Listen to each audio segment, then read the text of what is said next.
As the United States began to change dramatically with the market and transportation revolutions in the early 19th century, so American religion began to change too. American Protestantism was in a constant state of change, a constant state of flux in the early 19th century. And all of this led to a series of revivals that became known as the Second Great Awakening. Now, the Second Great Awakening began on the southern frontier in 1801 in earnest. A Scots-Irish Presbyterian minister named James McGready invited Protestants in the region to the chapel at Cane Ridge, Kentucky, east of Lexington. And there, as many as 20,000 people attended services in 1 week in August of 1801, and that was actually a substantial portion of the territory of Kentucky at that time. And so these frontier revivals like those at Cane Ridge focused on a great deal of emotionalism and traits that became more associated in the 20th century with the Pentecostal movement. But the Second Great Awakening had a profound impact on the life of the United States as religious revival ultimately turned into social revival as well, laying the foundations for things as diverse as the Bible Belt as well as the Abolitionist Crusade. The Second Great Awakening, although there were commonalities in the way that it took place between the slave states and the free states, there were also serious differences as well. In the South, on the southern frontier and the western frontier, you had highly emotional camp meetings that were led by Baptists, Methodists, sometimes Presbyterians, and these denominations began to grow rapidly during this time period. These denominations taught a more democratic, small d democratic view of Christianity, in the sense that each individual possessed the key to their own destiny in terms of either salvation, ultimately, or damnation. And so Methodist circuit riders had their own methods. They reached out to people in the backwoods and brought the Methodist excitement, as they called it, to the backwoods. But in the South, Southerners eventually de-emphasized these highly emotional camp meetings in favor of protracted church meetings. And in the South, you also had a lack of social reform that came out of the Second Great Awakening. Yes, slaveholding societies latched on to things like temperance as a reform, but you didn't have a lot of social reform you saw in the North. And again, this was because of the conservatism bred of a slaveholding society. The more emotional a service was, the more they talked about small d democratic equality between people, the more they were afraid that these ideas would get into the heads of the enslaved African Americans. And in fact, despite their best efforts, the best efforts of enslavers, ideas of democracy, ideas of equality did permeate the African American community during the Second Great Awakening. You saw the founding of the African Methodist Episcopal Church in the 1790s, and really you can see the rise of the African American church out of the Second Great Awakening, the African American church that has remained a focal point of the African American community to this day in the United States. And many African American church services today still carry on the type of practice that would have been common in these emotional camp meetings that were led by Baptists and Methodists, but you can see a clear divergence in terms of religious practices in the South today. And of course, that grew out of this slaveholding society. The Second Great Awakening in the North began with Northern evangelists who were often Congregationalists and Presbyterians, and reform in New England actually began as early as the 1790s. Timothy Dwight was the president of Yale University in the 1790s. He was the grandson of Jonathan Edwards, and Dwight was alarmed that many of the students at Yale were beginning to take on the religious views that were coming out of the French Revolution, ideas about equality, democratic ideals. Dwight actually did a great deal of preaching and publishing about more traditional Calvinism during this time, the idea of predestination, the idea of an elect. And so Dwight fought this battle. Ultimately, of course, American religion did go in the direction of a more democratic view, a more view of equality, that some of the ideas of which came out of the French Revolution. So ultimately, Dwight lost this battle, but a lot of this reform starts with Dwight.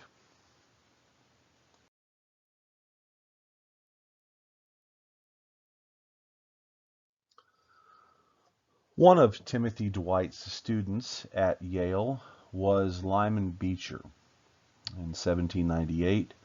And of course, Lyman Beecher went on to be one of the key figures in the Second Great Awakening in the North, in the Northeast. Beecher had a ministry in Connecticut. And Lyman Beecher held a series of revivals in New England in 1811 and 1812. Beecher, like his mentor Dwight, taught a more traditional kind of Calvinism, but Beecher also took his revivals in a different direction. Lyman Beecher focused on temperance and the evils of alcohol and alcohol consumption. But within Lyman Beecher's own family, you could see the seeds of reform and how this reform coming out of the family of this Presbyterian minister. Several of Beecher's children would go on to become prominent abolitionists, such as Harriet Beecher Stowe. You see Harriet Beecher Stowe pictured there on the far left of this family photograph, as well as another daughter who would go on to become a key figure in the push for creating tax-supported public education. We'll talk about her, Catherine Beecher, a little bit later. And so within Lyman Beecher's own family, this Presbyterian minister, you can see revivals, and out of these revivals you can see reform movements like temperance, abolitionism, and education. Charles Grandison Finney was another key figure in the Second Great Awakening in the North. Finney has been called the father of modern revivalism. He was an innovative revivalist in New York in the 1820s. We'll talk about that in a moment. But Finney was the theological opposite of Lyman Beecher. He opposed old school Presbyterian theology and Calvinism, and instead he advocated for things like Christian perfectionism, the idea that the Christian could perfect themselves. He went on to serve as to teach at Oberlin College in Ohio in 1835, and serve as the president of Oberlin, and talk about Oberlin after a while. And he was also an activist for abolition and the Underground Railroad, as well as universal education. Now, the reason that Finney had so much success in New York State in the 1820s was that New York State was in a constant state of upheaval during this time because of the market and transportation revolutions. I mean, after all, the Erie Canal ran right through the middle of upstate New York. And Finney took advantage of these conditions in holding a series of revivals between 1823 and 1831. And again, Finney taught things like free will as opposed to predestination. Predestination, of course, being the traditional Calvinist teaching. Finney also allowed women to pray openly in church, which was not allowed by traditional old line Presbyterian thinking either. In fact, the rumor was that if Finney ever stepped over the Connecticut state line, that Lyman Beecher would fight him in a duel. Now, that never actually happened, but it goes to show the deep animosity between Finney and Lyman Beecher. So while they have very different views of theology, they're both contributing to revivalism and reform in their own ways. And Finney's revivals have become kind of the model of Christian revival. Finney, for instance, invented the altar call. So if you've ever been subjected to an altar call at a church, Charles Finney is the one who first invented those. Here you can see pictured Charles Finney.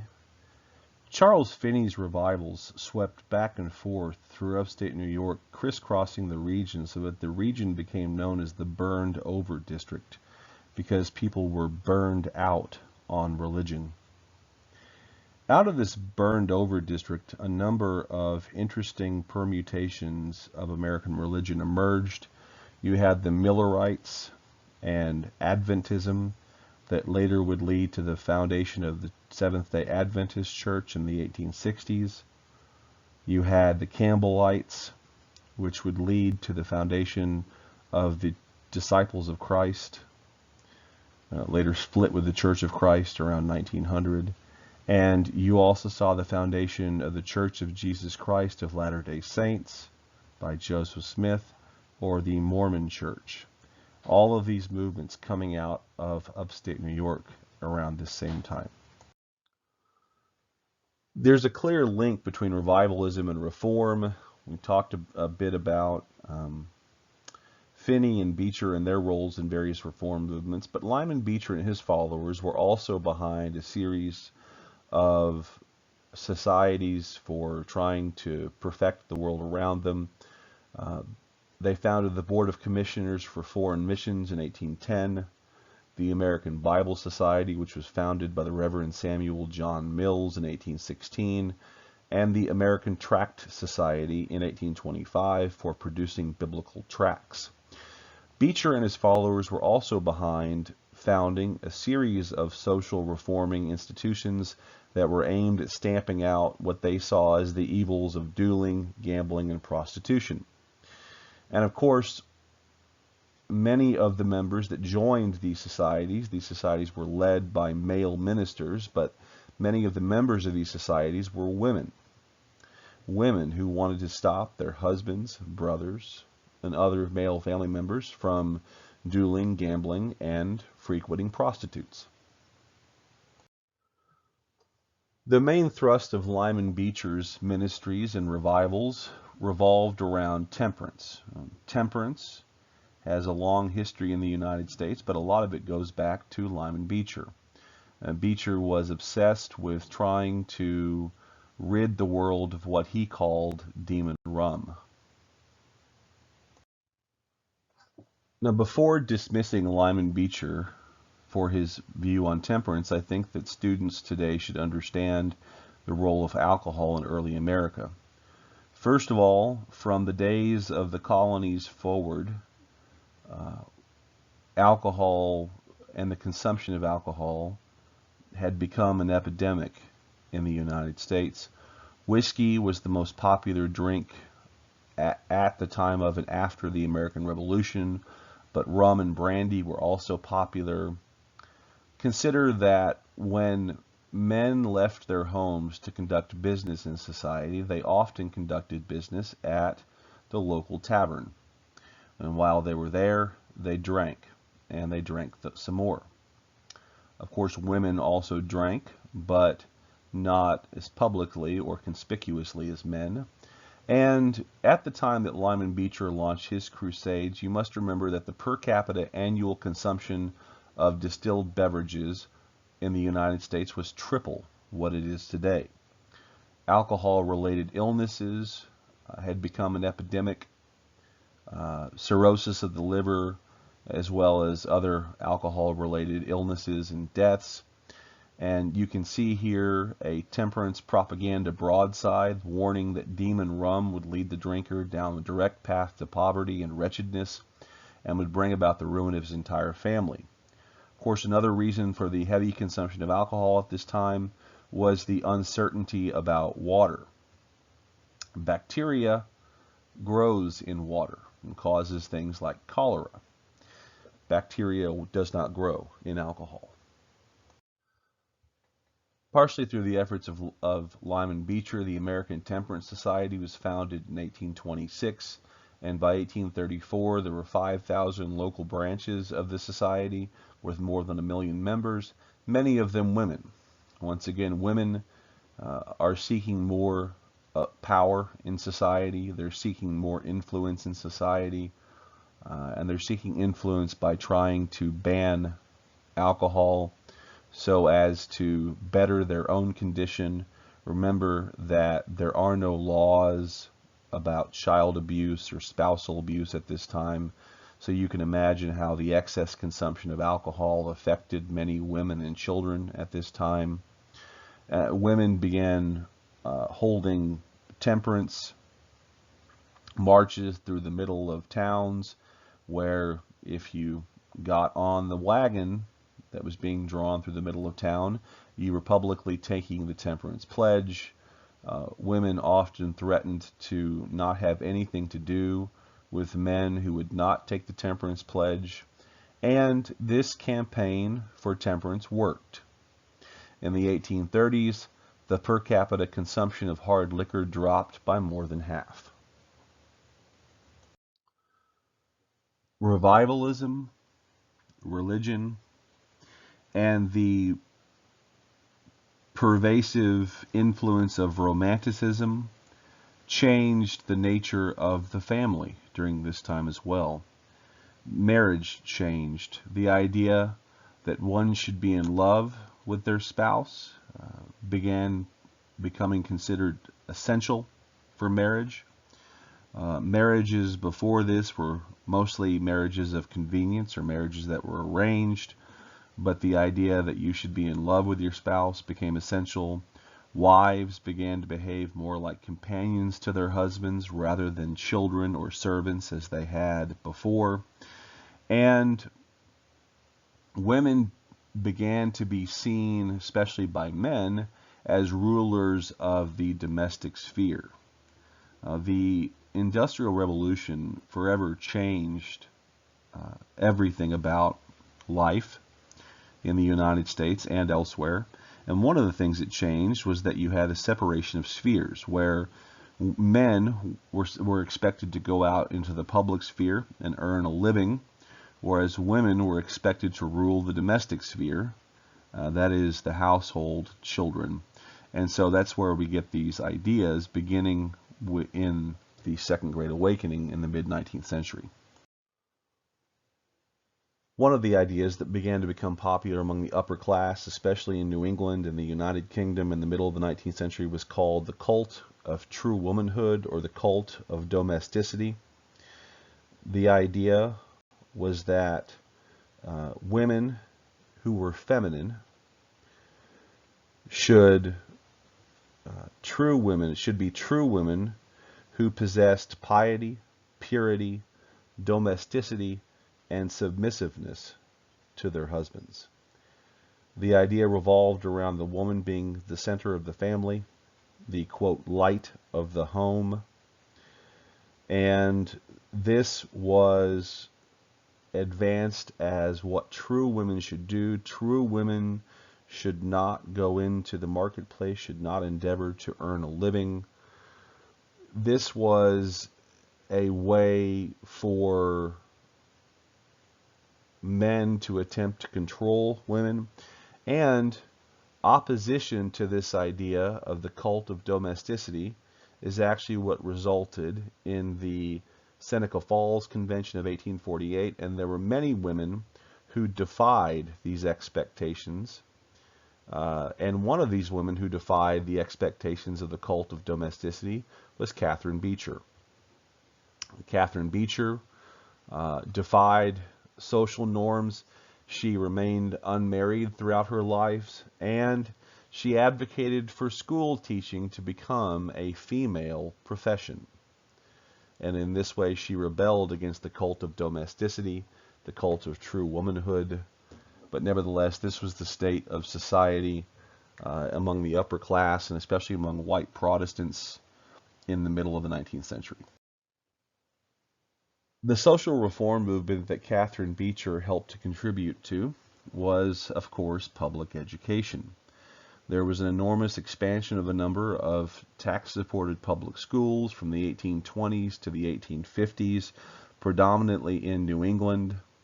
And the goal of these schools was not just the teaching of the 3 R's, reading, writing, and arithmetic, but also moral indoctrination. Indoctrination with what may be called the Protestant work ethic. And public education was the most developed in New England. One of the men most responsible for helping develop public education in New England was Horace Mann, the gentleman you see pictured here. Mann would also go on to become the president of Antioch College in Yellow Springs, Ohio. The principal way in which Horace Mann contributed to public education in the North was that he worked tirelessly to establish a Massachusetts State Board of Education to ensure adequate funding for public schools in Massachusetts. The primary text used by many of these schools was called the McGuffey Readers. First published by a professor at Miami University, Oxford, Ohio in 1836. These McGuffey Readers, eclectic first readers for young children with pictures, often had their lessons focus on issues of Protestant morality, in particular, like I said before, the Protestant work ethic. And so in this way, these McGuffey Readers contributed to moral indoctrination on the part of these public schools. And these McGuffey Readers went through so many editions that even into the 1940s, some of them were still being used in public schools in the American South. Now, in addition to public education, almost every city and town, especially in the Northeast and the Midwest, had a lyceum, or a debating society.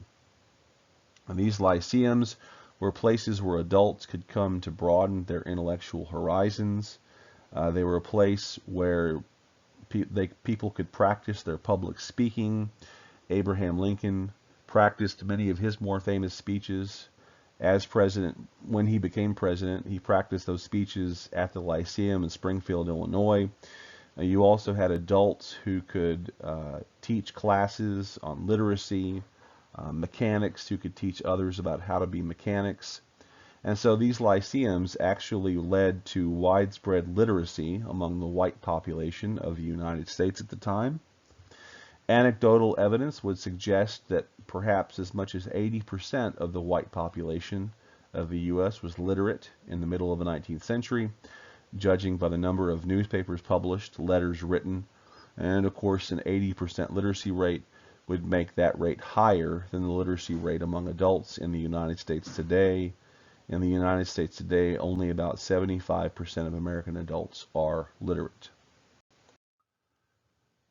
As slavery became more widespread throughout the slave states, the opposition to slavery also became more widespread. Before we talk about abolitionism, we have to talk about the predecessor to abolitionism.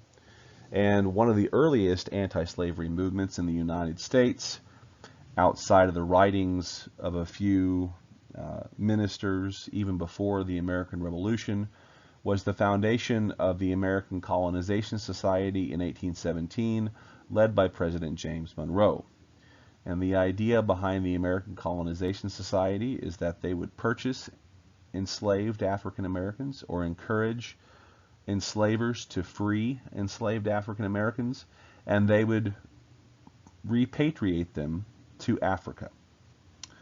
To this end, the American Colonization Society purchased some land in West Africa, and in 1821 formed the country of Liberia, which to this day has a capital named Monrovia after James Monroe. Of course, the problem with the idea of colonization was that enslaved African Americans in the United States had never been to Africa. In most cases, their parents and grandparents had never been to Africa. So you were talking about uprooting them from their home, that is the United States, and putting them in a foreign land. From the beginning, African Americans had opposed the idea of colonization, and it was opposition by African American leaders that led to a push for abolitionism in the white community. One of the African American leaders who led in this area was named David Walker. Walker published his appeal to the colored citizens of the world in 1829. Unfortunately, within a year of the publication of his appeal, Walker was found dead on his doorstep in Boston. Still a subject of controversy as to whether or not he was murdered, but he most likely might have been murdered. Considering the contents of his pamphlet, his appeal criticized colonization, criticized the idea of colonization, just took Thomas Jefferson to task, among others. So David Walker's appeal to the colored citizens of the world stood as one of the primary African American texts in opposition to colonization. And in the context of this opposition, William Lloyd Garrison, a white abolitionist from Boston, began publishing a newspaper called The Liberator in 1831, in which Garrison called for immediate, unequivocal abolitionism. From the beginning, white abolitionists were split on the best way to achieve abolition.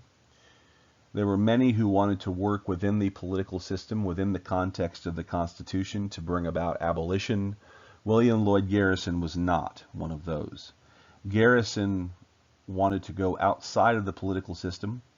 Once, on the 4th of July, he publicly burned a copy of the Constitution and called it an agreement with hell for the Constitution's sanctioning of slavery.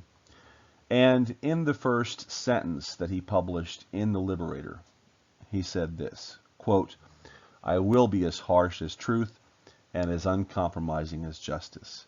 I am in earnest. I will not equivocate. I will not excuse. I will not retreat a single inch. And I will be heard." Emphasis original.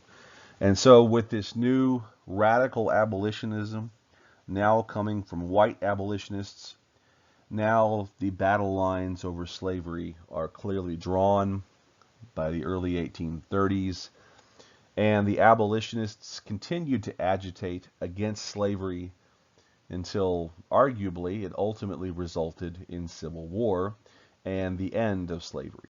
So Theodore Dwight Weld stood at the center of revivalism, abolitionism, reform in education. He was a student at Hamilton College in Oneida, New York, when Charles Finney was holding revivals in upstate New York. He underwent a conversion experience under Finney. He was one of the men that Finney called a holy band. And Weld moved on to work for the American Anti-Slavery Society and recruited and trained people to work for the cause, including well-known abolitionists like James Birney, Harriet Beecher Stowe, and Henry Ward Beecher. Weld enrolled as a student at Lane Theological Seminary in Cincinnati, Ohio in 1833, a seminary that he had helped to organize. And in 1834, at his urgings, the students at Lane held a series of debates on abolitionism versus colonization, which weren't really debates as much as they were expositions on the horrors of slavery. Ironically, of course, he is one of Finney's converts, but the president of Lane Theological Seminary at the time is Lyman Beecher. Theodore Weld was also connected to abolitionism in that he married the famous abolitionist Angelina Grimke in 1838. But in 1834, at Lane Theological Seminary, the abolitionism of the students, encouraged by Weld and others, had grown so notable that it began attracting threats of violence from the pro-slavery public in Cincinnati. The trustees of Lane ordered the abolitionist societies at the college to disband. And when that happened, a trustee was fired. The students walked out en masse. This was the first protest of students for academic freedom in the history of the United States. And calling themselves the Lane Rebels, many of them enrolled at the newly founded Oberlin College in Oberlin, Ohio. And Oberlin College became a hotbed for abolitionist reform from that time until the Civil War. And at Oberlin, white students were admitted as well as African American students.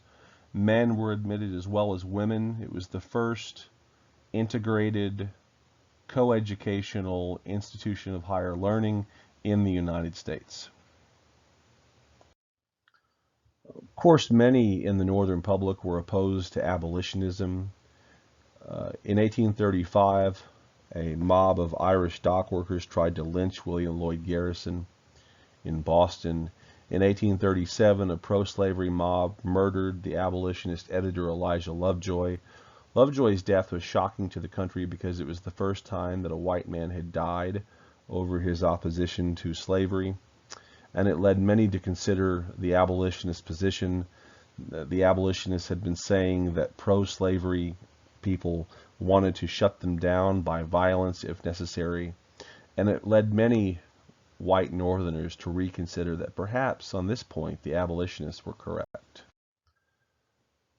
The Abolitionist Crusade that rose out of the Second Great Awakening was extraordinarily important, probably the most important social reform issue that came out of the Second Great Awakening, in that it brought the slavery issue to the forefront of public consciousness, and once it was there, it never left.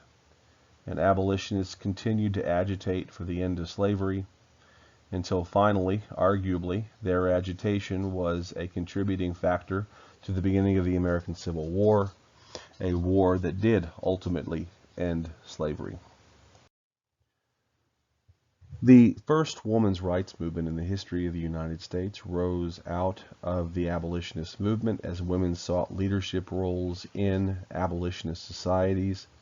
And two of the women who stood out, who stood at the intersection of these two movements, were the sisters Sarah and Angelina Grimke of South Carolina.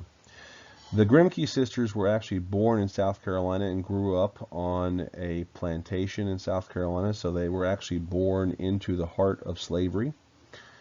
But in 1819, Sarah accompanied her father to Philadelphia so he could receive medical treatment, and there she encountered members of the Society of Friends, or Quakers, who helped her care for her dying father. And she began listening to the Quakers and their teachings on slavery. She and her sister Angelina converted to Quakerism and moved to Philadelphia. And there they began leading a crusade against slavery. Of course, Angelina Grimke would marry Theodore Weld in 1838. And the Grimke sisters then became involved in women's rights as well.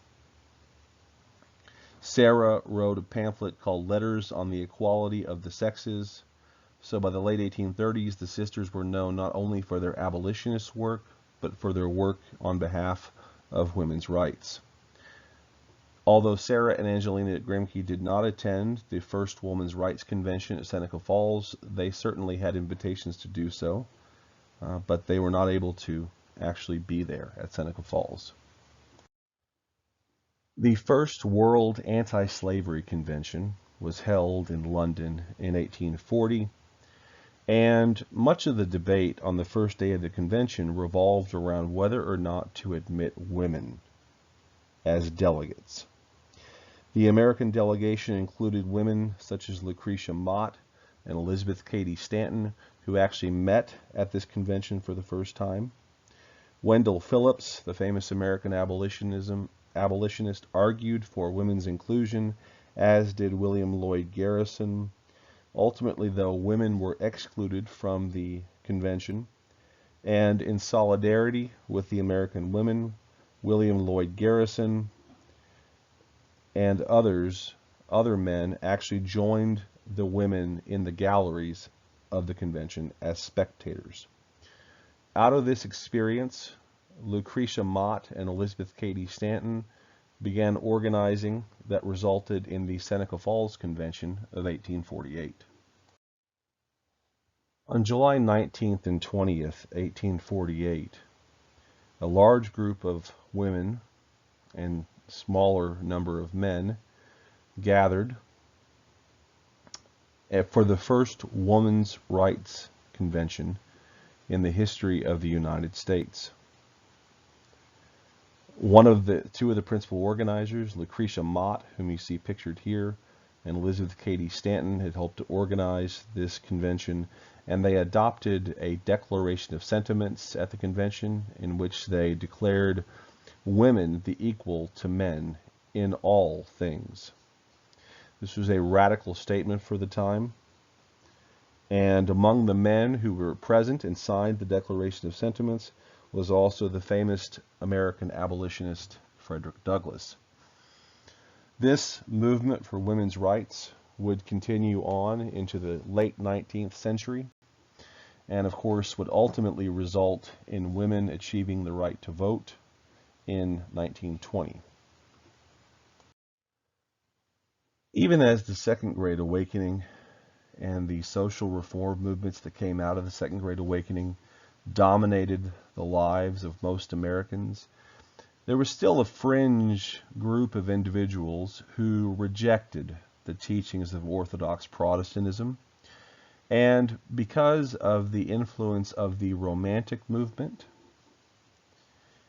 they began seeking schemes for new paths of spiritual enlightenment and religious fulfillment. And out of this came a number of radical ideas and experiments. Romanticism was a movement in the arts and literature that originated in the 18th century and that emphasized inspiration, subjectivity, and the primacy of the individual. In 1824, Welsh socialist reformer and industrialist Robert Owen traveled to the United States with the idea of putting his ideas about utopian community into practice.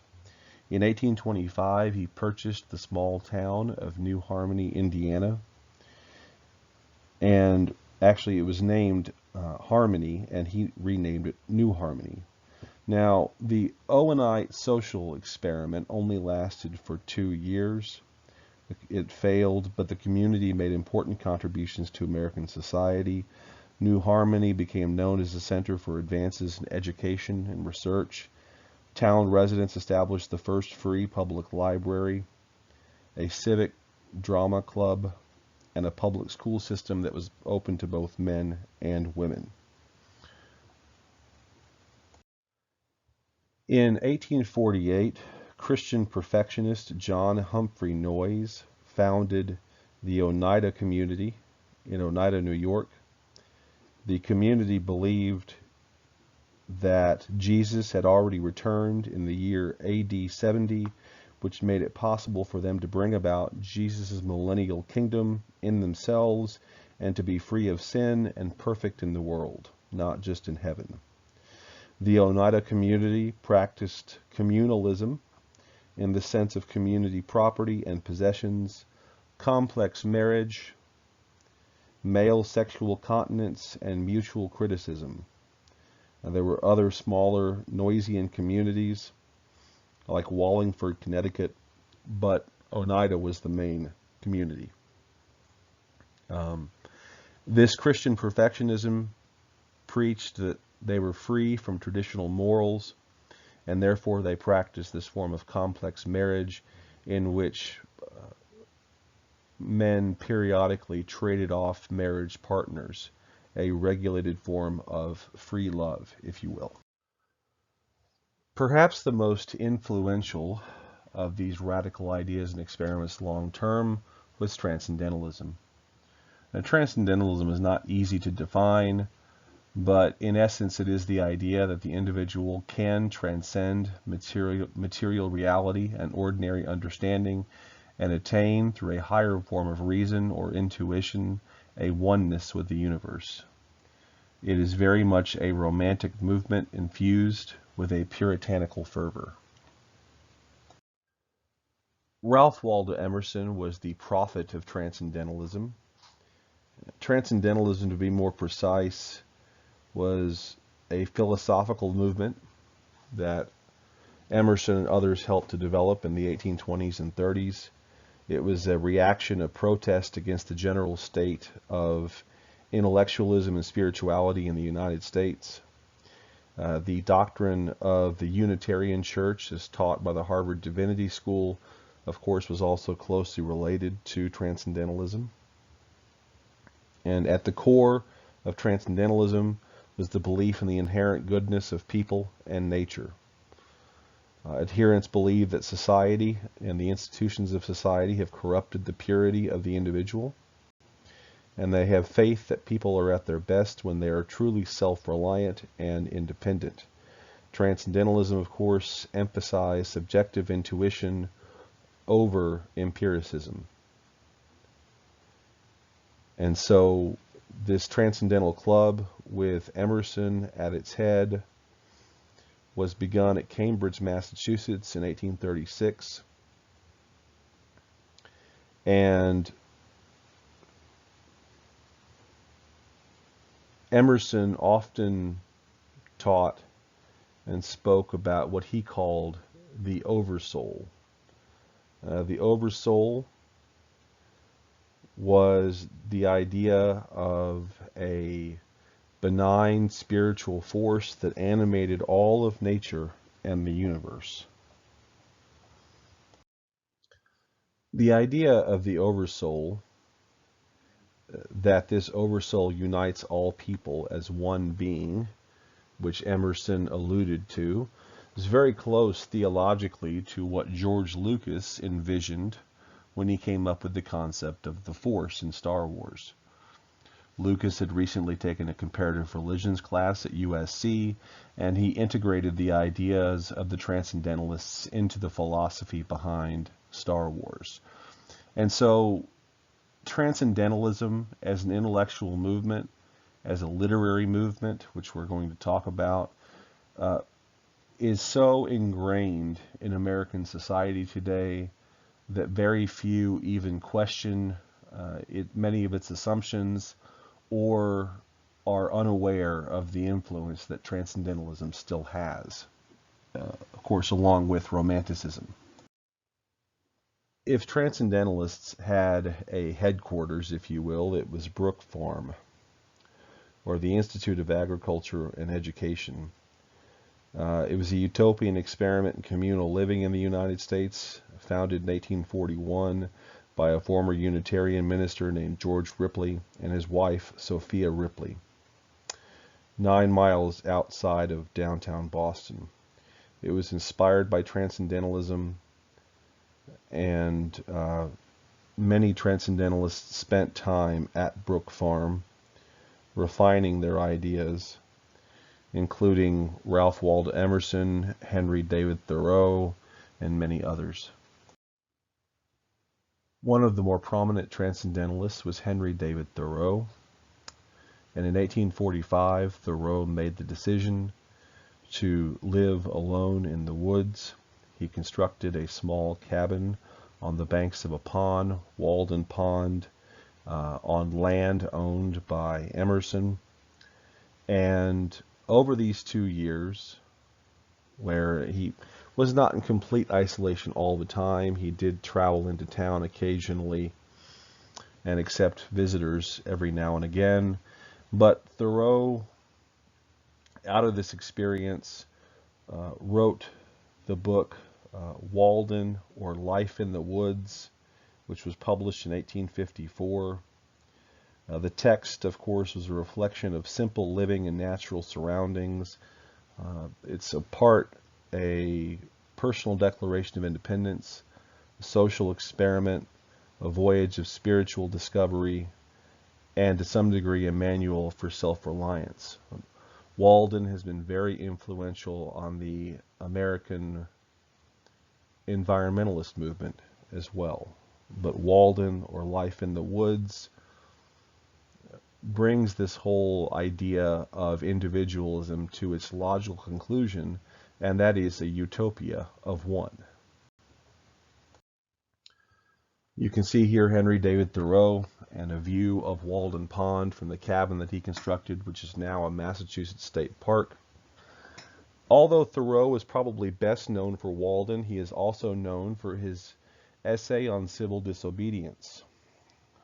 Thoreau has sometimes been called an anarchist, but Thoreau became exasperated by the U.S. government and the U.S. war with Mexico in 1848, and he gave an impassioned speech. He was a lifelong abolitionist, as many of the Transcendentalists were.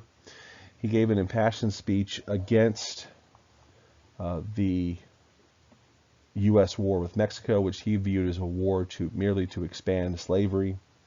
And Thoreau's basic thesis in his essay on civil disobedience is that the government cannot trample on your conscience. If the government passes laws that your conscience will not allow you to obey, that you should disobey, but disobey in a civil manner. Transcendentalists like Emerson, Thoreau, and of course the noted poet Walt Whitman gave shape to an American literary tradition that persists well into the 21st century.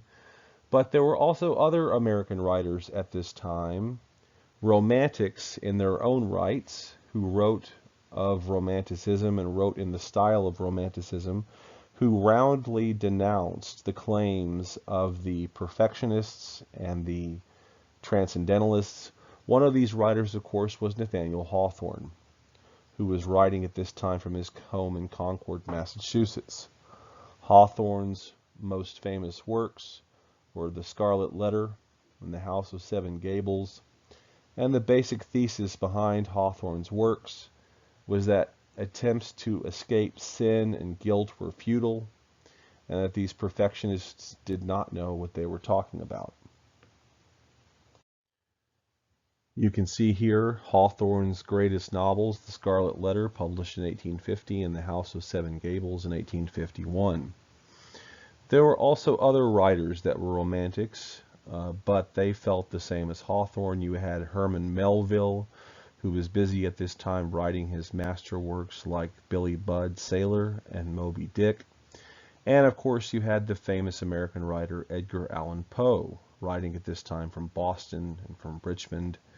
And if you're familiar at all with the writings of Poe, of Hawthorne, of Melville, you'll understand that although they are romantics who helped give shape to the American literary tradition, their take on human perfectionism and their take on the attitudes of the Transcendentalists are the opposite of these optimists. Hawthorne, Melville, Poe, they are the American romantics who are the consummate pessimists. So to summarize, the Second Great Awakening represented this tremendous outpouring of religion in the United States in the middle of the 19th century that gave rise to things like the Bible Belt, the African American Church, but then in the free states also morphed into social reform movements as diverse as temperance, abolitionism, and women's rights and education, and as a backlash also inspired radical ideas and experiments communitarianism, Unitarianism, and of course the writings of the Transcendentalists and the writings of even the Romantics who opposed the Transcendentalists. So I always like to end this lecture with an image of sunset on Walden Pond. If you're going to spend 2 years alone in the woods, maybe that's not such a bad place to do it from.